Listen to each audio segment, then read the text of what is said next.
All right, y'all, we back with another reaction right here on ABP Reactions, and right now, we finna take a dive into Atlanta's gang violence, man. It is increasing. It is going crazy. Atlanta is gang bang capital next to LA. That's what some may say. I don't know. Let's see. Atlanta, where tall buildings and bustling freeways enclose a city filled with opportunity, history, and a southern charm. Dubbed the music capital of the South, in its backyard you will find prominent universities, a poppin' nightlife, and a flourishing tech and film industry that rivals the likes of New York and LA. Atlanta's influence has always exceeded the city limits. Considered the epicenter of the civil rights movement, it was on these grounds where Dr. Martin Luther King Jr. first led the nation towards freedom and justice. Around this time, an emerging culture began to overtake the nation as the sounds of gospel and soul penetrated the airwaves. A prosperous black middle and upper class thrived under the leadership of the city's first black mayor. The region continued its run throughout the late 80s and 90s as R&B and hip-hop began to take center stage. But with great progress comes great adversity. Atlanta, like other major cities, raised public housing projects that served as ground zero for the 80s crack epidemic. And in 1994, Atlanta was ranked the most dangerous city in the country. Despite the city's ensuing troubles, Atlanta continued to rise. The city was chosen to host the 1996 Olympics, deeming Atlanta a premier choice destination for big business and the land of opportunity for millions of new residents. This economic surge marked the best of times for many and the continuation of a downfall for others.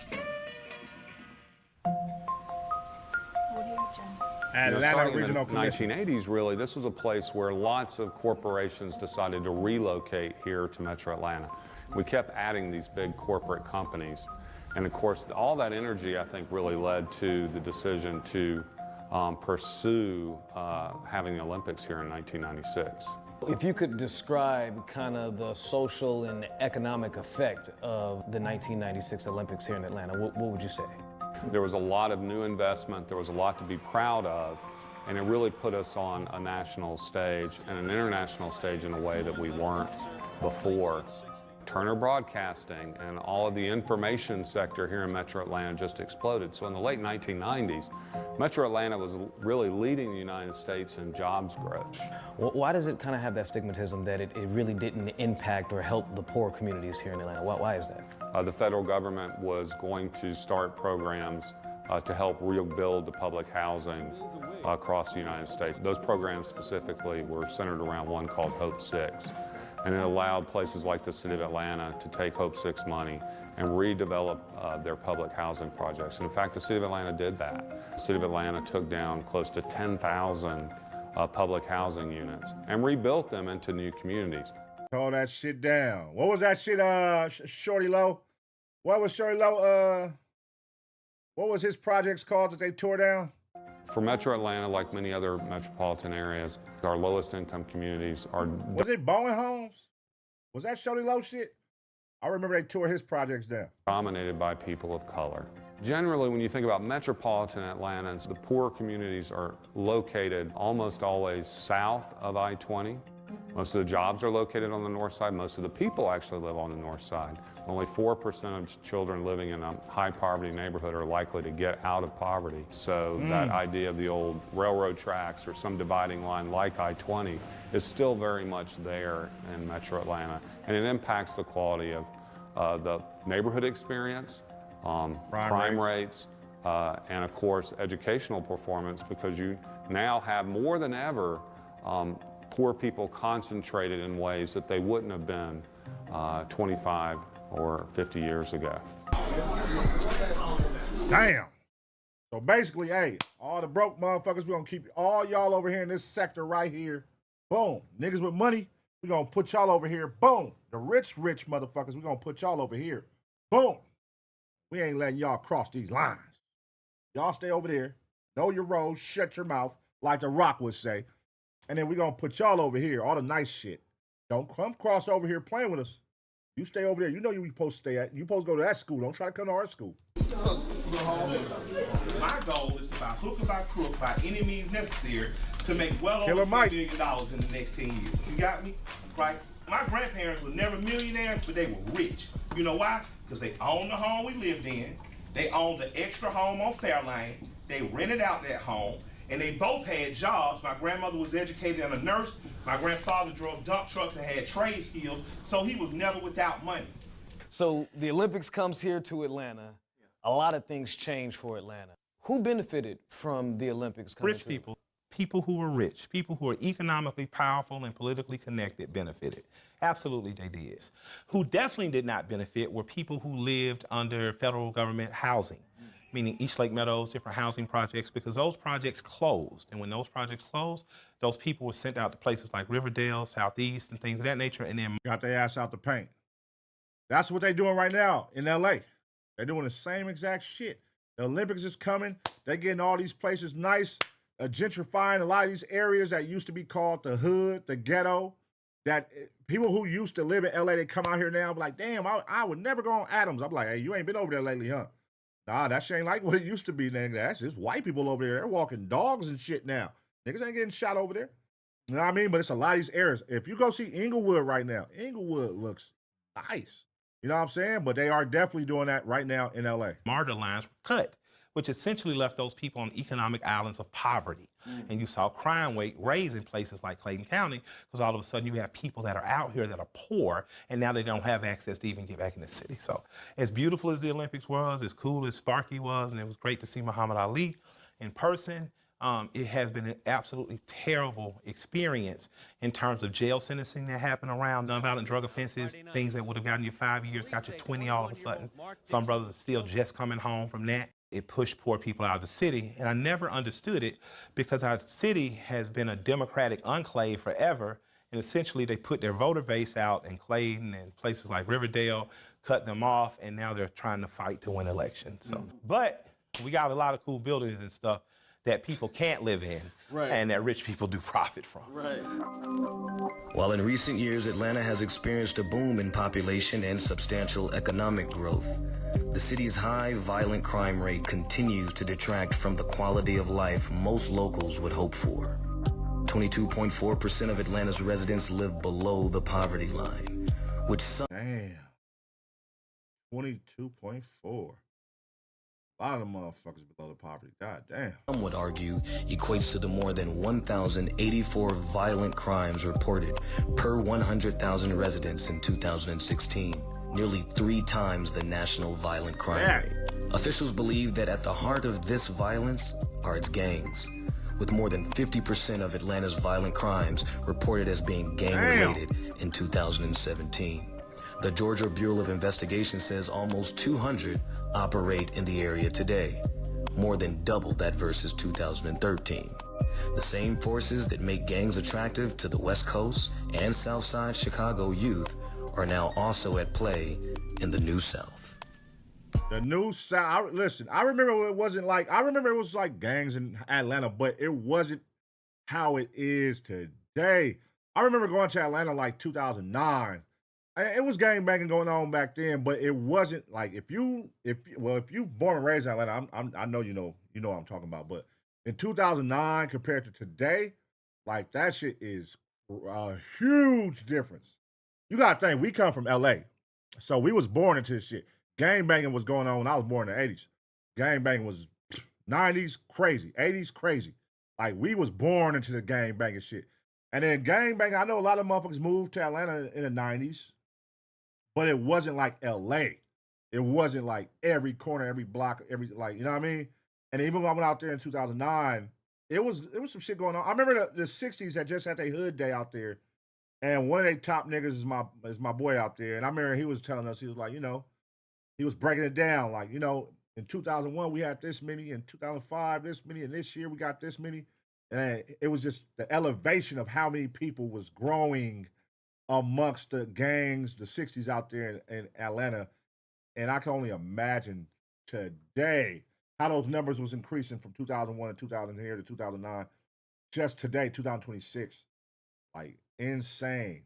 Gang banging like a motherfucker. At that time, I remember they was still gang banging on colors in Atlanta because some nigga had just got killed for wearing red shoes. And I was like, damn, y'all niggas still out here tripping over red and blue?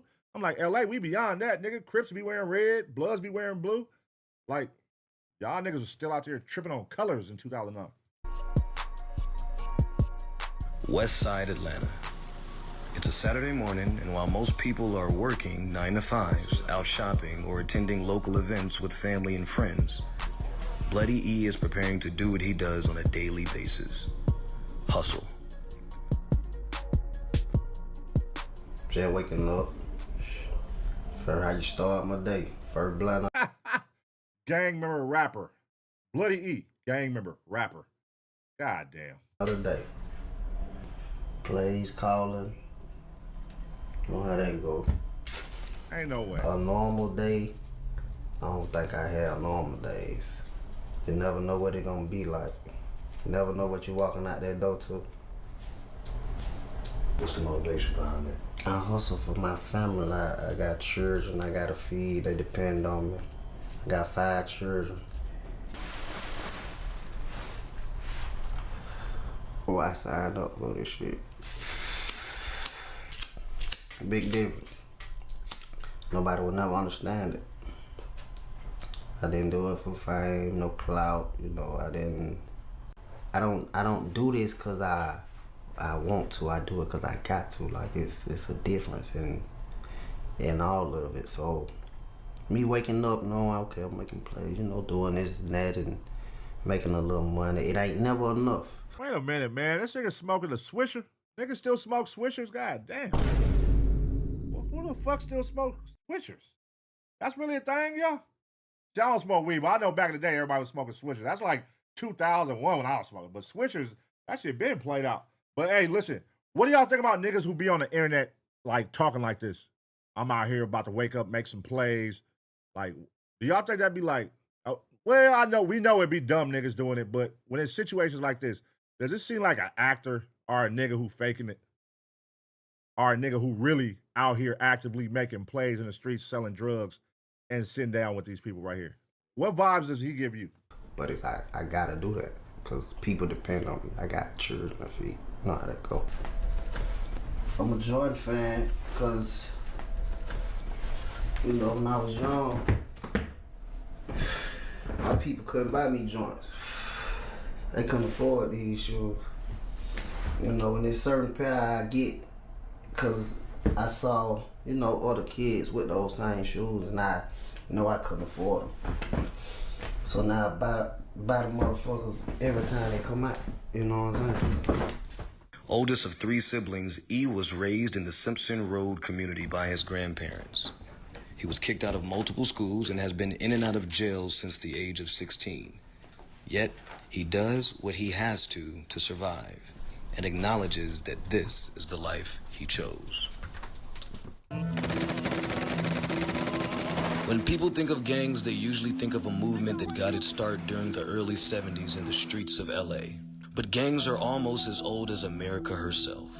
In the movie Gangs of New York, director Martin Scorsese depicts a group of poor Irish and Italian immigrants fighting for control over a slum in New York City Wearing red and blue. in the mid-1800s. Gangs expanded to the Midwest and cities like Chicago in the early 1900s, where they morphed into large criminal organizations with political influence and power.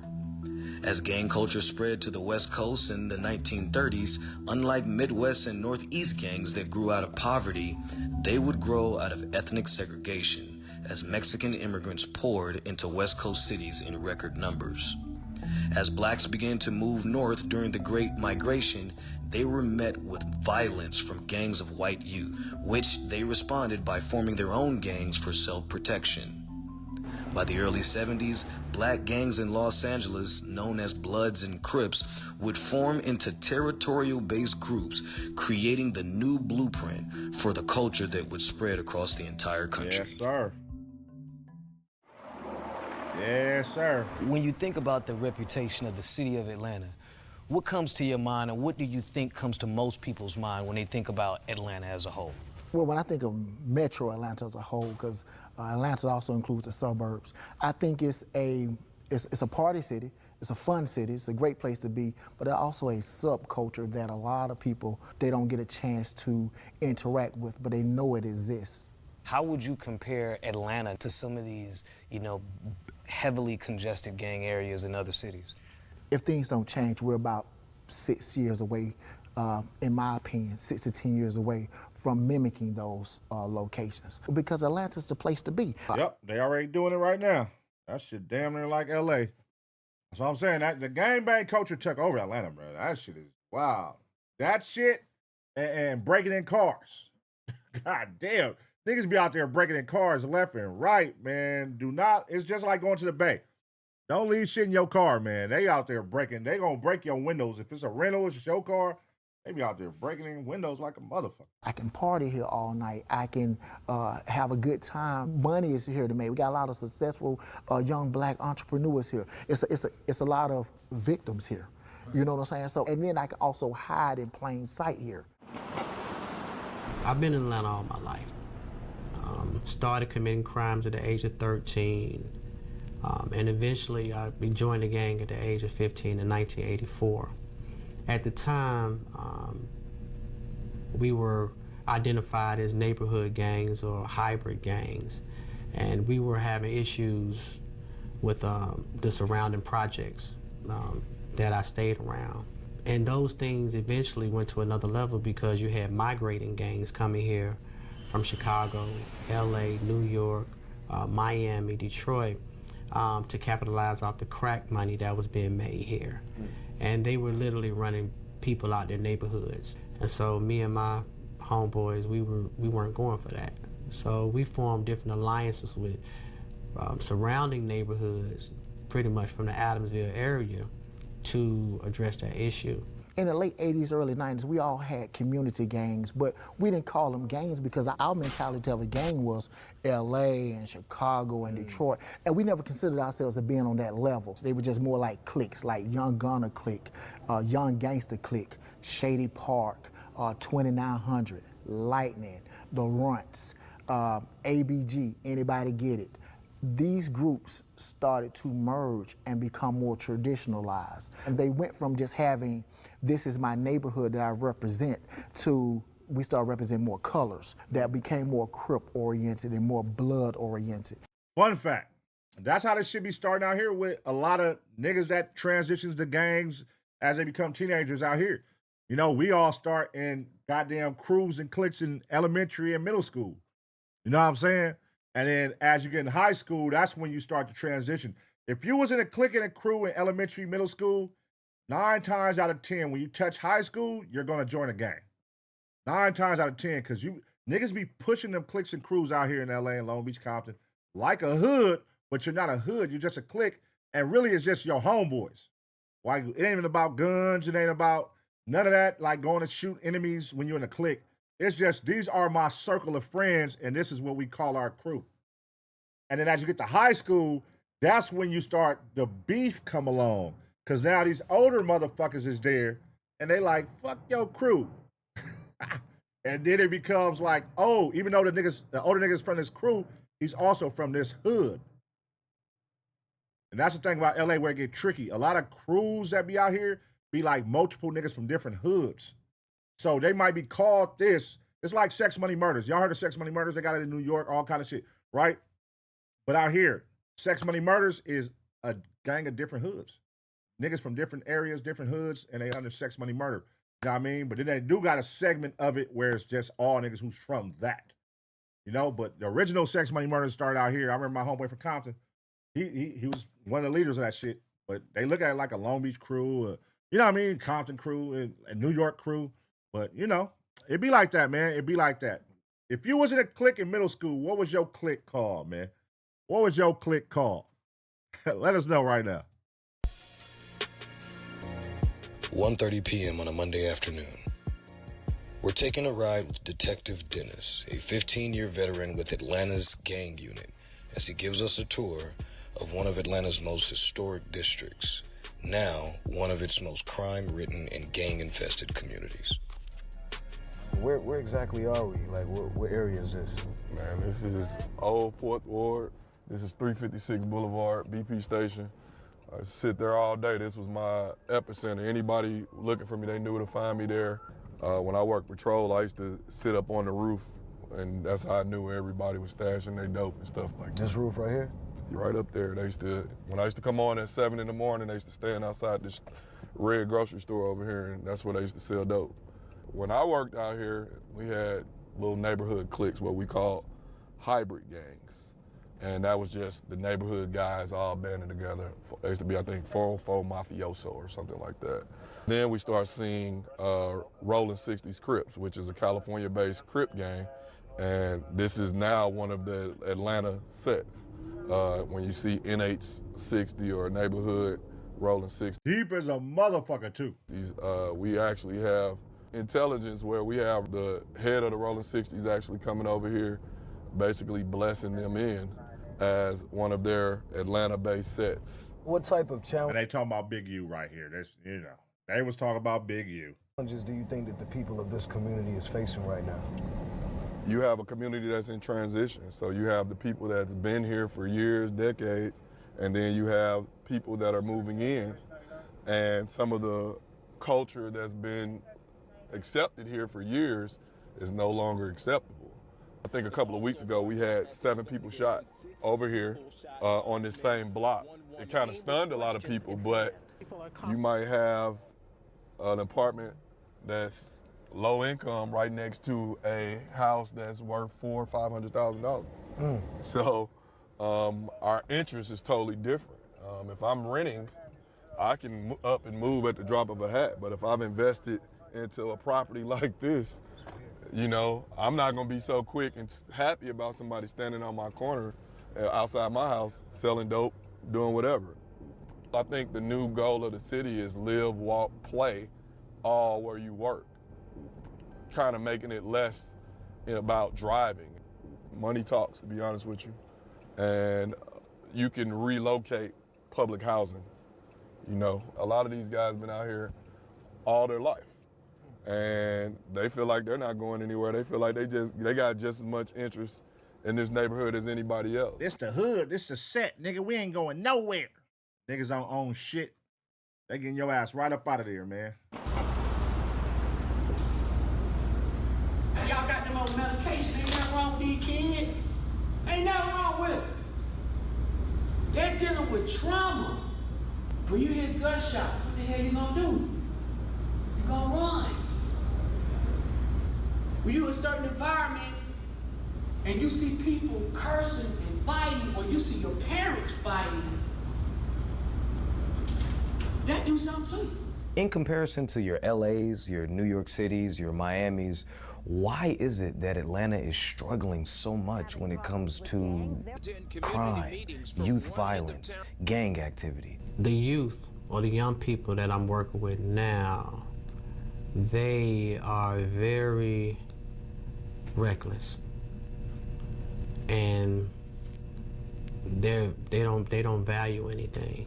You know, their concept of getting money by any means necessary has desensitized them to people altogether, and how they value human life is scary. The people and those criminals from those environments, with them migrating here, they brought that same mentality, that same malice, that same mayhem, that same crime here. You know, a lot of the people that are participants anyway have been impacted by trauma, traumatic experiences, seeing people they love get shot, having people they love die, being abused, young girls being raped, just, you know, coming from households where there's a lot of neglect. And so with those unresolved issues being a part of their life, they're reaching to be a part of something, or to connect to something that will give them a sense of being a part of something, a sense of being, a sense of love. And right now, that's what gangs are selling. That can be true to a certain extent, but everybody got different reasons why they join a gang, man. You can't box it all to one reason. You know what I mean? Why niggas join gangs. But again, in today's climate, there is a lot of motherfuckers hiding behind that protection A lot of niggas join gangs not because they want to go out here and bang the set and represent.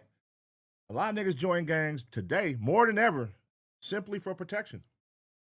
Simply, it was niggas back in the day that was doing it for protection, but it was niggas who was really like stumped down, born and raised in this shit, you know, willing to die for this shit, willing to put on for the set. But a lot of niggas today, they do it for the fad, for the protection, because it looks cool, because I got niggas that I could throw up my hood and act like them, but I'm not with the same shit they with, though. That's why snitching is at an all-time high now, because niggas have let anybody and everybody become part of the gangs. You know what I'm saying? Like, you used to have to prove yourself before you could be a part of a gang when we came up. A lot of niggas don't have to prove themselves. They could just come around. Oh, this the homie who always come around bring the weed. Oh, yeah, nigga, you be around here all the time. You got to get put in the hood just because you the nigga that bring weed over all the time. Like, it don't be like because you the nigga that we know done been through some situations with us and proved that he down with us and he down to do this with us and he ain't gonna tell on us. Like now, niggas just, they let anybody be from the goddamn hood, man. They're selling love. Two-parent households where both parents are making six figures that are joining gangs. All right. But also to fit in and be a part of something that, you know, promotes power, because that's what gangs do. If we invaded another country and we wanted different tribal factions to stop fighting, America would release their leaders, they would negotiate a peace terms, and those people would live peacefully next to one another. They did it with gangs in Jamaica. They've done it with gangs across the world. Why aren't we doing that here? We aren't doing it here for the same reason that you see gang members who start 501c3s in LA and they become effective, right? They become effective at negotiating peace. They become effective at getting violence to go down. Well, when that happens and there's not as much violence, the federal government doesn't feed as much money into local police and municipalities. Right. When those funds don't come to local municipalities, the 501c3 funding shrink. Right. And then violence peaks back up, then the police get their funding and all of a sudden. So we're in a gang. Boom. And we have to realize that. Gangs are growing because it's financially beneficial for municipalities to lock up gang members. Slavery is not illegal. The 13th Amendment makes a way for slavery. What easier way to allow slavery to happen than to just funnel boys into state prison? Now, instead of paying young men your age and my age to clean the sides of highways, a fair unionized rate, now you just see county and state workers doing it. These niggas showed me love and, you know, was there. And when I had problems, they had the problems. A lot of young people look at their condition as they don't have no hope or any resources or means of income. Brother, money down with them until for them to make it better for the family, you feel me? That's what driving a lot of folks to the light. After working in Detroit, Michigan, my transition to Atlanta, I see that the gang activity is more prevalent. The school system has been a recruitment ground. They all surrounded Bobby and they just stomped him till his heart burst. I was a single parent all my children's lives. What type of programs can the community come up with to help these children and parents? The people that ain't got no family, we they own the family. Boys want to be a part of something. Sheesh. Listen, man, this has been going on forever. This has been going on since the 70s, but what is the solution? Will there ever be a solution to prevent gangs and recruiting new members? Will it ever stop? Do y'all think gangbanging will ever stop? Or is it so far gone, they can never put brakes on this motherfucker, man? Is it so far gone to the point where they can never stop gang banging? I think so. I think this shit, just the infatuation and the youngsters being intrigued at a younger age now compared to when we was, like, we had hella programs saying, like, don't do drugs, don't join gangs, all this shit when we was young. You don't see none of that shit now. You see these kids, nigga, at 7 years old, throwing up gang signs, or not really from a hood yet, but they know all the shit. They're crip walking. They doing all the shit.